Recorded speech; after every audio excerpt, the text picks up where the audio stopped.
Bismillahirrahmanirrahim. Assalamualaikum warahmatullahi wabarakatuh.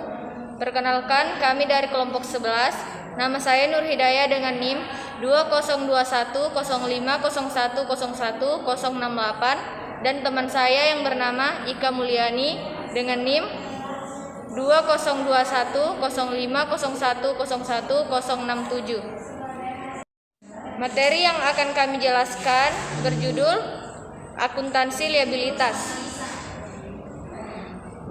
Bagian A, pengertian liabilitas. International Accounting Standard Board mendefinisikan liabilitas sebagai kewajiban entitas saat ini yang berasal dari peristiwa masa lalu yang penyelesaiannya melalui arus kas keluar entitas tersebut. Liabilitas adalah kewajiban yang harus dibayarkan perusahaan dari pihak lain untuk mendapatkan nilai ekonomi, salah satunya dalam proses operasional bisnis.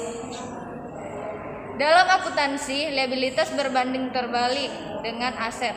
Hal ini karena liabilitas adalah kewajiban kepada pihak lain, sedangkan aset adalah sumber daya yang dimiliki untuk menjalankan operasional.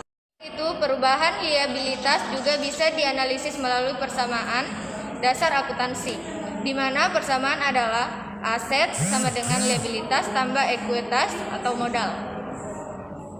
Karakteristik liabilitas. Liabilitas adalah kewajiban yang harus dibayarkan oleh pemilik perusahaan. Dalam dunia usaha, liabilitas memiliki karakteristik sehingga lebih mudah dikenali. Adapun karakteristik dari liabilitas adalah sebagai berikut. Yang pertama, seluruh jenis pinjaman, baik dari bank atau perorangan, untuk meningkatkan pendapatan pribadi atau usaha dan harus dibayarkan saat ini juga atau dalam jangka waktu panjang. Yang kedua, suatu peristiwa atau transaksi yang sudah terjadi dan mewajibkan entitas. Yang ketiga, tanggung jawab atau tugas yang mewajibkan entitas pada pihak lain juga meninggalkan sedikit atau tidak adanya kebijakan untuk menghindari penyelesaian. Yang keempat, tanggung jawab atau kewajiban pada pihak lain yang harus diselesaikan dengan menyediakan layanan, menggunakan aset atau transfer pada masa yang akan datang, atau transaksi lain yang dapat menghasilkan manfaat ekonomi karena tanggal tertentu atau ditentukan sesuai permintaan atau terjadinya peristiwa tertentu. Untuk materi selanjutnya akan dilanjutkan oleh teman saya. Liabilitas. Berikut jenis-jenis liabilitas yang didasari dari jangka waktu pembayaran dan sifat urgensinya. 1. Kewajiban lancar atau jangka pendek. Biasa juga disebut liabilitas jangka pendek atau liabilitas lancar, yaitu di mana kewajiban jatuh tempo selama siklus operasi normal atau 1 tahun. 2. Kewajiban tidak lancar atau jangka panjang. Liabilitas tidak lancar juga disebut dengan liabilitas jangka panjang, di mana waktu tenggat pembayarannya lebih dari 1 tahun.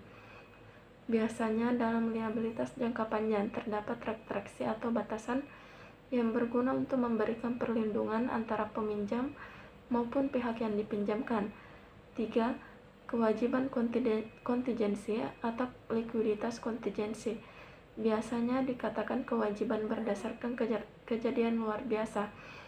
Maksudnya luar biasa adalah kewajiban yang berpotensi timbul akibat peristiwa masa lalu. Itu artinya kewajiban tersebut tidak bersifat aktual. Singkatnya, kewajiban bisa saja timbul tergantung peristiwa saat ini atau mendatang. Dalam pencatatan, kewajiban jenis ini tidak dicatat dalam laporan keuangan secara aktual, namun hanya sebagai lampiran. C. Pengakuan, pengukuran, dan penilaian.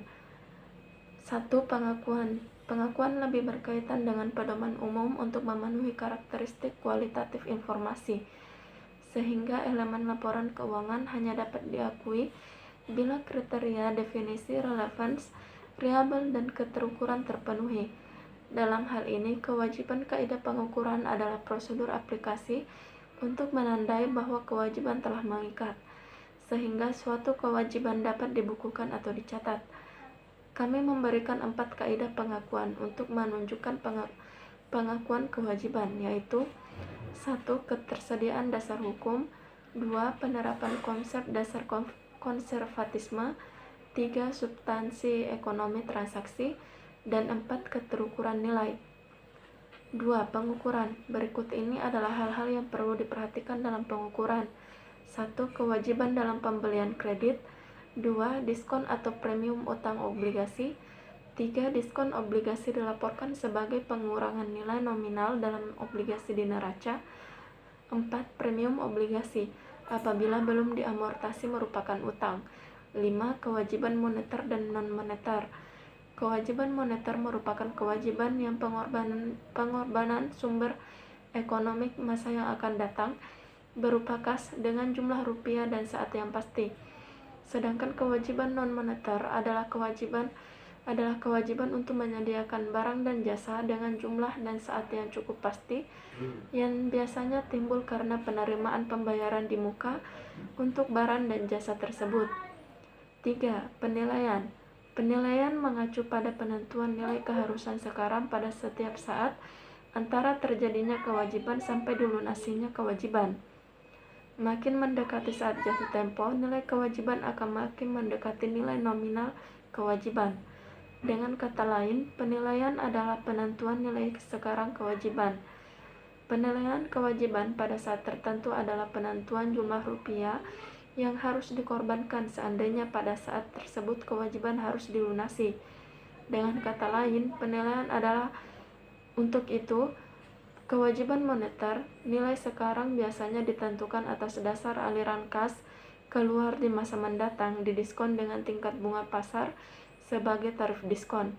Dasar penilaian kewajiban yaitu 1. Harga pasar sekarang. Berbagai kewajiban yang melibatkan komoditas dan surat-surat berharga. 2. Pelunasan nilai neto.